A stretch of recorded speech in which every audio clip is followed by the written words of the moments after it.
민주활동 공동대표 김은진입니다. 그동안 법률가들은 법을 가지고 장난을 치고 그리고 거짓말을 하고 그리고 법을 비틀어서 속여왔습니다. 그래도 늘 국민들이 그런가 보다 하고 넘어갈 때가 많았습니다. 하지만 우리 촛불들은 절대로 그런가 보다 라고 넘어가지 않습니다. 그렇지 않습니까? 그래서 오늘은 헌법을 한번 뜯어보기로 하겠습니다. 헌법 제40조입니다.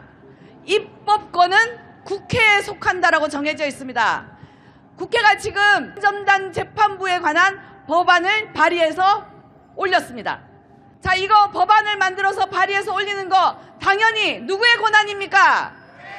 그렇습니다. 그런데 이것을 사법부 독립을 해치는 것이라고 주장을 하면 그게 거짓말 아니겠습니까? 자, 이제 우리는 헌법에 법률로 정한다 내지는 법률이라는 단어가 들어가면 그건 누구의 권한입니까?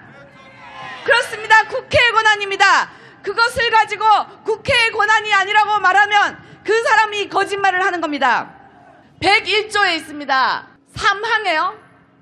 법관의 자격은 법률로 정한다라고 정해져 있습니다.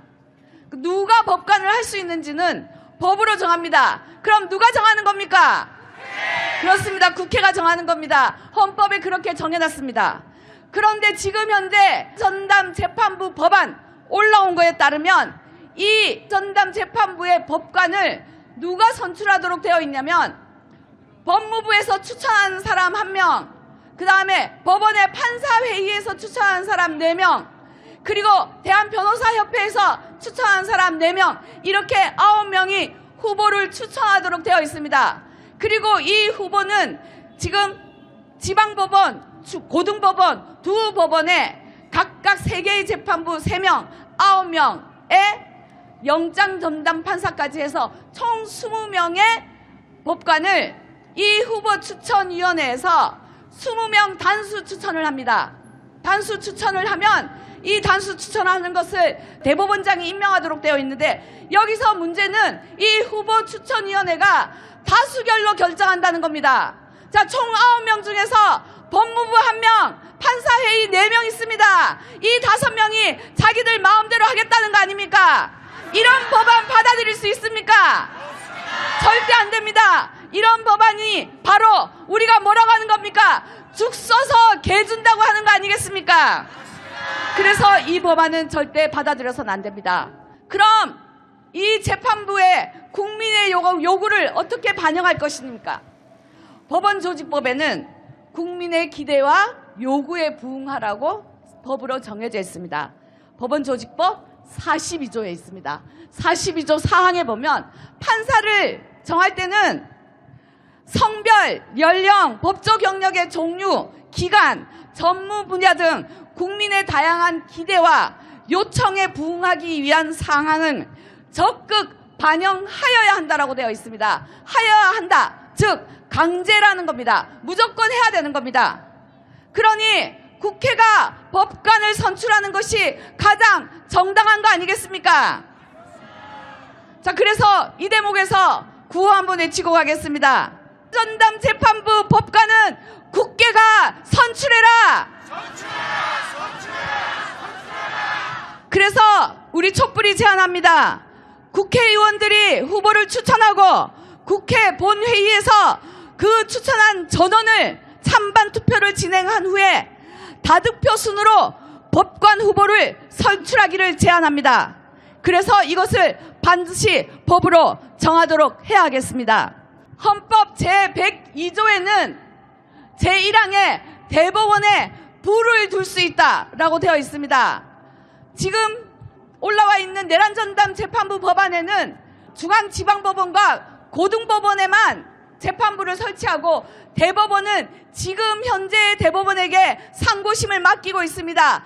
여러분, 조희대 대법원장에게 이 상고심을 맡길 수 있습니까? 없습니다. 그런데 헌법 102조 1항에서 불을 둘 수 있다라고 되어 있습니다. 그래서 대법원에도 당연히 전담 재판부를 설치할 수 있는 것입니다. 그래서 반드시 전담 재판부를 대법원에도 설치할 수 있도록 해야겠습니다. 2항입니다. 대법원에는 대법관을 둡니다. 그래서 원래 대법원은 대법원장과 대법관으로 구성되어 있습니다. 하지만 법조문에 뭐라고 되어 있습니까? 다만 무엇이 법률이 정하는 바에 의하여 대법관이 아닌 법관도 대법원에 둘 수 있습니다. 누가 정할 수 있습니까? 그지요? 국회에서 정할 수 있습니다. 그래서 전담 재판부를 대법원에 두는 것은, 그리고 대법관이 아니라 그냥 법관이 재판을 하도록 하는 것은 헌법에서도 당연히 정해져 있는 것이고 당연히 합헌입니다. 그래서 재판부 법안에 이런 내용이 없다는 것은 말도 안 됩니다. 반드시 대법원에도 전담 재판부를 만들고 그 법관도 국회에서 선출하도록 해야겠습니다. 그래서 법관도 따로 뽑자라는 것이 우리 국민들의 요구 아니겠습니까? 맞습니다. 이것이야말로 헌법 102조에 가장 부합하는 것이고 반드시 관철되어야 하는 것입니다. 3항에 있습니다. 대법원과 각급 법원의 조직은 법률로 정한다고 되어 있습니다. 조직은 누가 정합니까? 그런데 왜 사법부가, 조의대가, 판사 나부랭이들이 이 재판부를, 법관을 뽑는 거는 사법부 독립을 침해하는 것이라고 떠드는 것입니까? 이것 자체가 거짓말 아니겠습니까? 자, 조직은 국회가 해야 됩니다. 그러니 전담 재판부를 원심, 항소심, 상고심 모두에 두는 것이 우리 국민의 요구이고 국회의 권리입니다. 자, 이 대목에서 다시 한번 구호를 외치겠습니다. 대법원에도 전담 재판부를 설치하라! 자, 104조입니다. 104조의 3항입니다. 대법원장과 대법관이 아닌 법관, 그러니까 일반 재판관, 판사들은 대법관 회의의 동의를 얻어 대법원장이 임명한다 라고 되어 있습니다. 대법원장이 만약에 임명을 안 하고 버티면 어떡하겠습니까? 우리는 지난번에 이미 한덕수, 최상목이 헌법재판소 재판관을 임명하지 않고 버틴다는 것을 충분히 경험을 했습니다. 문제는 임명을 하지 않고 버티는데도 불구하고 그것에 대해서 우리가 무엇을 할 수가 없었다는 것입니다. 왜 그런 일이 생깁니까? 법에서 제대로 어떻게 할지를 정하지 않아서 그렇습니다. 자, 여기서 법과 관련돼서 한 가지 팁을 드리겠습니다. 법조문을 보는 방법에는 여러 가지가 있지만 가장 중요한 것은 어떻게 마침표를 찍었냐입니다. 아까 국민의 기대와 부응해서 법관 임용을 해야 된다라고, 하여야 한다라고 되어 있습니다. 자, 하여야 한다라고 되어 있는 것은 강제 조항입니다. 무조건 해야 됩니다. 그리고 법조문에 할 수 있다 되어 있는 것은 우리가 임의 조항이라고 합니다. 안 해도 됩니다. 그런데 그냥 한다라고 되어 있습니다. 임명한다. 이거는 우리가 보통 의무조항이라고 합니다.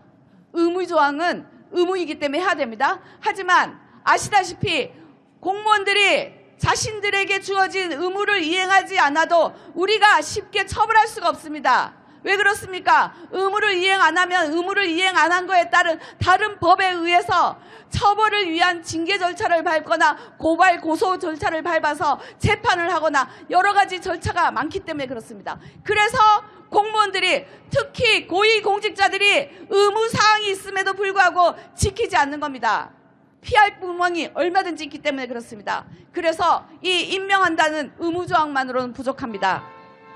의무조항을 위반했을 때 어떻게 할 것인지에 대한 것을 반드시 법조문에 포함시켜야 합니다. 법조문에서 법조인이 되기 위한 최초의 관문은 지금 현재 변호사입니다.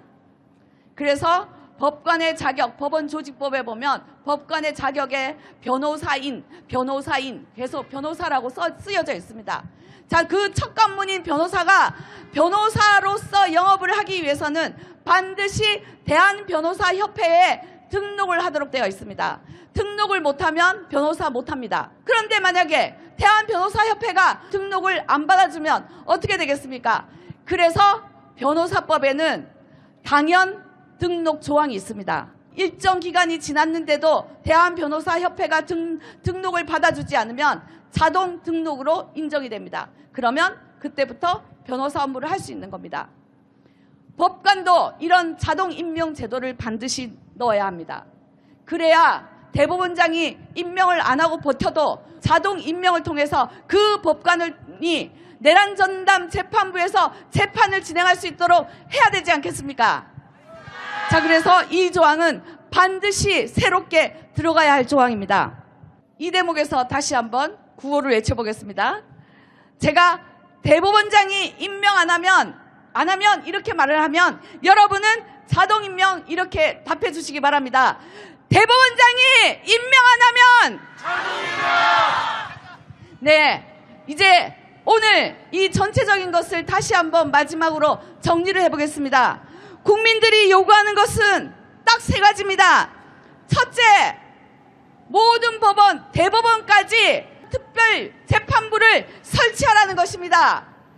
둘째, 그리고 그 재판을 담당할 법관은 국회에서 선출하라는 것입니다. 셋째, 마지막으로 대법원장이 그 법관들을 임명하지 않으면 자동 임명하게 해서라도 반드시 재판을 진행하도록 하겠다는 것입니다. 그렇지 않습니까? 맞습니다. 우리가 반드시 이것을 이뤄내야 되겠습니다. 아시다시피 오늘 우리가 드디어 이 세 가지 내용으로 서명운동에 들어갔습니다. 10만, 100만, 1000만 서명운동이 진행되어야 되지 않겠습니까? 그래서 우리가 총력을 다해서 이번 추석 연휴에 총력을 다해서 반드시 내란을 청산하고 사법개혁을 이룰 수 있도록 끝까지 싸웠으면 좋겠습니다. 함께 하겠습니다. 감사합니다.